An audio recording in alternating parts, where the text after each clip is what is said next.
cya mbere ngo urukundo rurihangana. Kwihangana kwawe kungana gute? Yesu ahabwa icyubahiro. Reba ukwihangana. Kwihangana iyo bakubwiriye nabi cyangwa bakuvuze, iyo bakubesheyeho. Kwihangana usanga bimeze biti. Urukundo rugira neza. Urukundo ntirugira ishyari. Nta shyari. Abandi baraba promoted, wewe ukabura uti habwa icyubahiro mana. Turakoze kubona babaye promoted. Urukundo ngo ntirwirarira. Ntabwo gwihimbaza.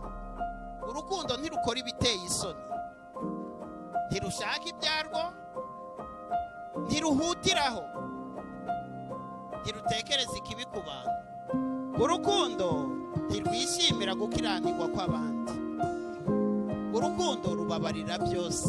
Forgiveness. Urababarira. Yesu ashimwe.